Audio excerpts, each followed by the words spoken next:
흥미로운 것을 찾으신다면 중국만한 소재가 따로 없죠. 특이한 일은 어디서든지 일어나지만 그곳에는 인간의 상상력을 사로잡는 독특한 무언가가 있어요. 엄격한 사회와 시선을 끄는 아이디어들의 결합은 현대 중국을 지도에서 돋보이게 만들죠. 못 믿으시겠나요? 여기 가장 경이로운 중국의 프로젝트 10가지를 살펴볼게요. 하나, 상하이 타워. 2073피트, 632m 높이의 갠슬러 건축회사가 설계한 이 인상적인 구조물은 중국에서 가장 높은 건물인데요. 지구상에서 두 번째로 높은 건물이에요. 포동지구에 위치한 상하이 타워는 정부가 소유하고 있으며 진마오 타워, 상하이 세계금융센터와 더불어 타워 트리오를 이루고 있으며 인접한 새 건물의 위용은 대단하죠. 비틀린 나선형 디자인으로 인해 더욱 효율적으로 설계되었어요. 각 층은 약 1도 정도로 비틀어져 있는데요. 이로 인해 태풍과 같은 극한의 조건을 견딜 수 있죠. 상하이 타워는 2008년에서 2015년까지 완공되는데 수년이 걸렸어요. 전망대는 118층에 있는데요. 총 128층으로 구성되어 있는데 어떻게 올라갈 수 있을까요? 초고속 엘리베이터를 통해서죠. 이들은 시속 74km로 전 세계에서 두 번째 속도라고 하네요. 상하이 타워는 어떤 건물보다 더 견고한 기반 위에 지어졌어요. 우선 활동하지 않는 지진 벨트 위에 지어졌고 강 유역에 지어졌죠. 건물을 안전하게 올리고자 많은 노력이 함께했어요. 둘, 선웨이 타이후 라이트. 기술은 항상 빠르게 발전하고 있어요. 그런데 슈퍼컴퓨터의 경우 그 속도는 완전히 다른 수준이죠. 선웨이 타이후 라이트는 중국 장수성 우시에 위치하고 있는데요. 93페타플롭의 속도로 구동하여 세계에서 가장 강력한 힘을 자랑해요. 그런데 페타플롭이 뭘까요? 기본적으로 기계가 초당 수백만의 작업을 수행한다는 것을 의미해요. 여러분이 쓰는 컴퓨터보다 무시무시하게 빠르죠. 수치로 비교한다면요, 무려 12만 5천 배나 더 빨라요. 또한 100% 중국산인데 중국이 전 세계 제조업과 관련되어 있기 때문에 이상한 말처럼 들릴 수 있겠네요. 그러나 보통은 다른 곳에서 설계된 부품으로 조립되곤 하잖아요. 그런데 선웨이 내부의 모든 부품은 정말 중국산이에요. 선웨이는 잘 쓰이고 있는 것으로 알려졌으며 날씨를 전문적으로 예측하는 것으로 상도 받은 소프트웨어를 고안하기도 했죠. 이러한 컴퓨터의 비용은 분명 어마어마할 텐데요. 어마어마한 정부 자금이 생산 및 유지 보수에 투입되었다고 해요. 미국 달러로 2억 7천만 달러 정도가 들었다고 하네요. 셋, 고속철도. 일부 국가는 고속철도 HSR을 도입하는데 어려움을 겪었으며 한때 유망해 보였지만 이루어지기 힘든 일처럼 여겨졌죠. 그런데 중국은 과감히 나섰고 트랙의 열차를 도입했어요. 금세기에 막대한 양의 정부 투자가 이 세계 최대의 트랙에 이루어졌는데요. 네트워크 규모가 너무 커서 전 세계 인구의 20%가 동시에 이 고속철도에 서 있을 수 있다네요. 트랙에서 달리는 열차는 너무 빨라서 머리를 핑 돌게 할 거예요. 예를 들어 상하이 자기부상 열차는 시속 430km로 이동하며 탑승객이 없다면 더 빨라요. 자기부상 열차는 자석으로 트랙 위에 떠오르는데 마치 공상과학처럼 들리죠. 현재 개발 중인 열차는 더 빠르다고 하는데요. 2027년에 최대 589km에 도달 가능한 초고속 열차가 나온다고 해요. 승객은 1시간 내에 수백 킬로미터를 오갈 수 있죠.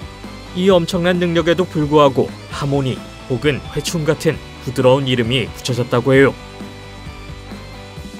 중국 철도 소유주들은 에베레스트 산을 통과하는 터널, 열차를 갈아타지 않고 세계를 여행하는 해저 네트워크 등 어마무시한 계획들을 선보이곤 해요.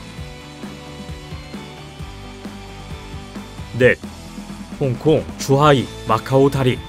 이 복잡한 다리와 터널 조합은 30분 내에 홍콩에서 중국 본토에 도착 가능하게 해주는데요. 2018년에 다리가 만들어지기 전엔 몇 시간은 걸렸을 거예요. 홍콩 주하이 마카오 다리는 공사에 거의 10년이 걸렸으며 80년대부터 구상되었어요. 주강 삼각주의 세계 주요 도시를 연결하는데요. 55km 길이의 이 다리는 지구상에서 가장 긴 해교예요. 다리 3개, 터널 하나 및 인공섬 4개로 구성되어 있어요. 이 프로젝트를 위해 동원된 것들은 놀라워요. 건설 과정에서 많은 사람들이 사망하기도 했죠. 다리는 넓은 지역을 커버해야 했는데 배가 지나다니거나 비행기가 비행하는 등 다른 교통수단을 배려해야 했어요. 승용차를 타고 이 다리를 통과할 수는 없는데요. 버스와 공식 차량을 통해 이 다리를 통과할 수 있으며 모두 엄격하게 모니터링하고 통제한다고 해요. 비용은 188억 달러가 들었으며 120년은 끄덕없다고 하네요. 활용하기엔 충분한 시간이겠네요. 5. 광저우 지하철 3호선. 지하에서 폐소 공포증을 겪는다면 다음 후보는 피하고 싶을지도 모르겠네요. 광동성에 위치한 구경 광저우 지하철 3호선은 가장 길게 이어진 지하철 터널이며 67.3km의 가장 긴 철도 터널로 유명해요. 이 경외심을 불러일으키는 놀라운 아이디어는 기술과 야망의 합작품이었죠.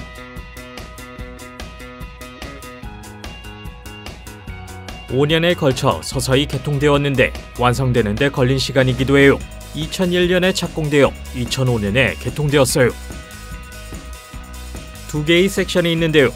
우선 판유광장과 테너터미널역을 잇는 남쪽 노선과 티위 히루역과 공항 북역을 연결하는 북쪽 노선이 있어요. 거대한 광저우 지도에서 주황색으로 표시된 3호선이 눈에 띄는데요. 이렇게 오랫동안 지하에 있다간 해숙해질까봐 걱정되네요. 6. 시두광 다리. 이 다리는 다른 다리들과는 달라요. 이 다리는 중국의 중심에 있는 후베이 성 바동의 시두광 계곡을 가로질러 있는데요. 2009년에서 2016년 사이에 세계에서 가장 높은 교량의 기록을 1627피트, 즉 500m로 세웠어요. 다리를 가로지르는 거리는 1.2km인데요. 높은 곳을 무서워하는 사람들에겐 아니겠지만 확실히 아름다운 경험이죠. 산악을 통과하며 진정으로 숨막히는 경치를 보게 될 거예요. 또한 4개 레인의 크기이므로 높은 곳에서 충분한 공간을 확보해요. 여기까진 평범한 내용으로 들리실 수도 있어요. 왜 시두광 다리가 가장 놀라운 중국 프로젝트 리스트에 있을까요? 그건 다리 건설 중에 놀라운 무언가가 있었기 때문이에요. 바로 그것은 로켓을 사용하여 파일럿 케이블을 설치했다는 건데요. 네, 로켓 말이에요. 파일럿 케이블은 서스펜션을 설치하는 첫 번째 단계인데요. 이 요소를 설치하는 기존 방식은 헬리콥터 혹은 보트인데요. 여기서는 그게 불가능했기 때문에 대신 로켓이 사용된 거죠. 고맙게도 이는 시간과 비용을 줄여줬어요. 아주 터프한 일이죠. 7. 500m 구경 전파 망원경. 이 놀라운 거대 망원경은 중국 남서부에 위치한 구이저우 성에 있어요. 그것은 500m 구경의 전파 망원경인데 영어 약자로 FAST라고 불려요. 이 편이 부르기 훨씬 간단하죠. 이름에서 알 수 있듯이 구경이 얼마나 큰지는 말할 필요가 없어요. 2011년에서 2016년 사이에 완성되었으며 바닥에 거대한 미러가 있어 인상적인 광경을 보여줘요. 우리가 기존에 보아온 망원경이 아니라 거대한 채처럼 보이기도 하죠. 그런데 이것의 목적이 뭐고 어떻게 작동할까요? 이것의 목적은 전체를 관측하는 건데 예상하시는 것과는 조금 다른 방식이에요. FAST는 그 디자인의 모양과 흡사한 자연 웅덩이인 다오당 웅덩이에서 만들어졌어요. 이 망원경은 일반 망원경처럼 작동하지 않고 정적인데요. 그런데 미러 표면 위에는 탐지기가 있어요. 이것은 미러를 스캔하고 관심 있는 것이 나타나면 케이블을 따라 움직일 수 있죠. 그렇지 않는다면 전체가 지나가기만을 기다리게 되겠죠. 그렇다면 스코프는 얼마나 좋나요? 인간의 눈에 비해 그리 크지 않은 것으로 알려져 있지만 인상적인 결과를 내준다고 해요. 2007년과 2018년 사이에 44개의 새로운 천체 혹은 중성자별을 발견하기도 했어요. 8. 삼협댐. 공학에 관련해서 중국을 무시할 순 없죠. 항상 거대하게 만들어요. 다소 미쳤다고 생각이 들 정도로 말이죠. 삼협댐은 중국에서 가장 야심찬 공학 프로젝트 중 하나였어요. 그것은 장강 주류에 있는 협곡인 장강 삼협의 이름을 따서 지어졌는데요. 거대한 수력 발전댐인 삼엽댐은 높이는 181m이며 길이는 2.3km예요. 1994년과 2006년 사이 건축에 사용된 자재는 어마어마하게 무거운 것들인데요. 전설적인 양쯔강에 맞서야 했기 때문이죠. 3,560만 입방야드의 콘크리트와 46만 3천 톤의 강철이 사용되었어요. 이 댐은 물을 통제하는 것 이상의 일을 하며 지구에서 가장 큰 발전소로 기능하기도 해요. 각 수력 터빈은 700메가와트의 전기를 생산하죠. 이 지역에 전력을 공급하고 거대한 저수지를 형성하며 아주 멋진 광경을 만들어내요. 경쟁자들을 다소 초라하게 보이게 만들죠. 9. 단양 쿤산대교. 상하이와 난징 사이를 오가거나 그 사이를 가보고 싶다면 단양 쿤산대교를 이용해보세요. 이 다리는 웅장함을 넘어서 기록 파괴자예요. 164.8km의 길이로 세계에서 가장 긴 다리이며 2006년에서 2010년까지 건설하는 데 4년이 걸렸다고 해요. 이 육교는 중국의 거대 고속철도 네트워크의 일부로 공공 서비스와 운송에 큰 투자를 했던 21세기 산업붐의 결과인데요. 국가적 자부심과 전세계 경쟁도 큰 역할을 했죠. 그것이 관통하는 지역은 철도업자의 악몽인데 논, 호수와 같이 물이 많은 지형, 그리고 건설하기 위험한 고르지 않은 지형 등이 있었어요. 그런데 설계팀에서 그것을 해냈죠. 그들의 가장 놀라운 업적 중 하나는 모두 물이었던 곳에 9km 길이의 섹션을 놓은 거예요. 이 다리에는 2,000개의 기둥이 설치되어 30만 톤의 해군 함정과 충돌할 수 있을 정도로 강력하다고 해요. 열. 남수 북조 공정. 한 나라에서 거대한 물을 옮기는 것이 미친 소리로 들린다면 중국을 얕보신 거예요. 그곳에선 그 어떤 일도 일어날 수 있죠.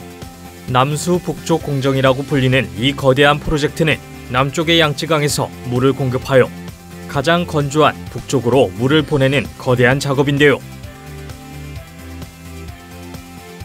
바로 대자연에 대항하는 일이죠. 이 프로젝트의 연간 목표는 44.8억 입방미터의 물을 옮기는 건데요. 물은 삼중 운하 시스템을 통해 북쪽으로 옮겨져요. 이들은 역사적인 징앙 대운하를 통과하는 동부 노선이죠. 중앙 노선은 베이징과 텐진의 주요 지역으로 물을 공급해요. 한편 서부 노선은 칭하이나 내몽골 등의 지방으로 통하죠. 어떻게 그렇게 많은 물이 이동할 수 있을까요? 그것은 펌핑 스테이션과 고전적인 중력의 조합을 통해 이루어졌어요. 이 대담한 프로젝트는 놀라운 야심을 선보이며 중국에서만 일어날 수 있는 일이 아닐까 생각해봐요. 경이롭다는 관점에서 중국의 혁신과 결단에 대해 이야기하는 것은 쉽지만 감탄할 만한 부분이 너무 많죠. 여기에는 더 많은 경이로운 프로젝트들이 일어나고 있어요.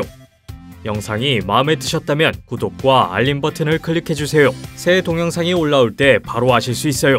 시청해주셔서 감사하고 다음에 또 만나요.